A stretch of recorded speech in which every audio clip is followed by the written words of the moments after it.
Hello and welcome to this episode. In this video, we are going to look at yet another way of categorizing machine learning algorithms. In the previous video, we looked at how we classified machine learning algorithms into supervised and unsupervised learning algorithms based on how much supervision we gave the model during the training phase. Over here, we are coming to learn of another way of categorizing your algorithms.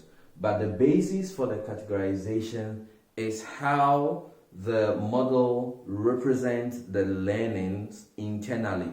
The question is, does the model even have an internal state to represent the patterns it has learned, or it does it on the fly whenever you are using? And this is the basis on which we determine if an algorithm is parametric or non-parametric. So the first one I'm going to explain to you is parametric. And parametric learning algorithms usually has to do with neural networks, which is going to be the focus of this course. So if I have a neural network, I'm just going to draw a very simple neural network here for the sake of explaining things. And then I have this and this. Now, with this neural network, each of the interconnections between each of the neurons has a weight and biases that are associated with them. And that forms the internal representation of what the model has learned. I want you to get this once and for all, that when I talk of the weight and biases, it's usually going to be a giant matrix of numbers. Nothing more, nothing less. It's just a giant matrix of real valued numbers in a matrix. And that is what parametric algorithms use to represent their internal state. So if I am trying to use this neural network to do regression, what is going to be the parameters are the weight. So there is a weight, there is a weight, there is a weight, there is a weight here, there is a weight here. The idea here is not to correctly label all the weights, but what I mean is that each neuron is going to have with it associated weights and biases. And the number of weights and biases, the total number of weights and biases in this network is what forms the parameters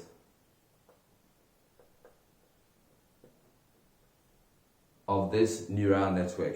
So for parametric learning, there is always going to be a fixed size of parameters that the network is going to use to learn. And this is usually independent of the training data. What I mean is that the number or the size of the weight and biases that the network uses to learn has no dependence on the training data that is used during training. Instead, it is something that depends, one, on the architecture of the network, which indirectly depends on the choice of the AI engineer who is building the network structure. So what you need to remember, or what you need to take from parametric algorithms, is that parametric algorithms always have a fixed set of parameters that the model uses to represent the patterns that it has learned from the data.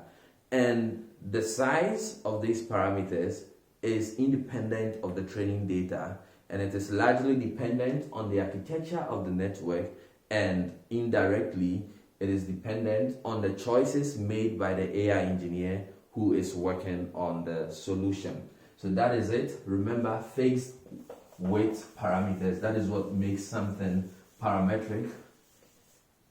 Now, the next type of learning algorithm we are going to talk about is non-parametric. And non-parametric algorithms are the opposite of parametric algorithms. So what it means is that in non-parametric algorithms, there is no fixed size internal representation of the patterns that the network or the model learns from the training data.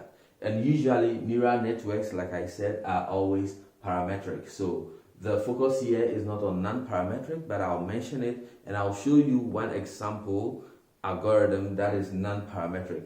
So there's an algorithm called k nearest neighbors. So KNN means k nearest neighbors.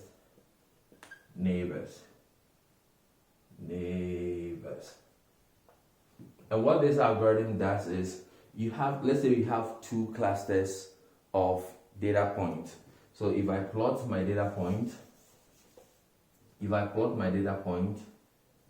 and then I see that there is this grouping of round data point over here, and then the cross data points are also over here.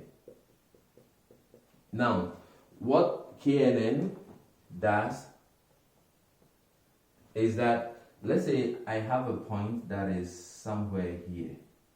The question is, into which of these two clusters should the algorithm place this point? And what nearest neighbor algorithm does is, it is going to calculate a Euclidean distance. I am saying Euclidean, but there are a lot of distance measures that you can use.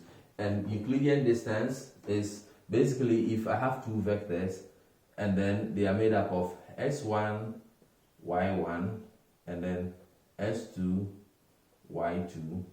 Their Euclidean distance is just going to be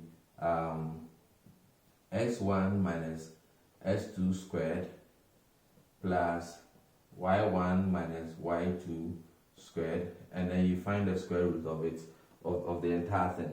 So what is going to happen is that in the operation of KNN, it is going to take this point and it's going to calculate a Euclidean distance to every other data point in the clusters. Okay? And it's going to do the same thing for these clusters here. And the algorithm is going to choose the k nearest neighbors. The k is a number. So if the algorithm decides to choose, okay, I want to choose the 3 nearest neighbors, and then I will assign the class of those 3 nearest neighbors, the majority class, to this data point. Okay, so it will calculate the Euclidean distance from all the points here and then sort them. Once they are sorted, it will say, okay, if k is 3, then it's going to choose the 3 most closest neighbors in this cluster, and then the most common class. So if amongst the 3 it finds that 2 of them are actually in the circle category, then it's going to assign this point to the circle category. If it finds that it is a cross, then it's going to assign the cross category to it. So as you can see, there is no internal representation of what this algorithm is learning. And in fact, anytime you use it for a prediction, it is going to recalculate the distance to all the data points once again. So that is yet another way of categorizing your machine learning algorithm. So they can be supervised, unsupervised, parametric, and non-parametric. So thank you for watching, and I'll see you in the next video.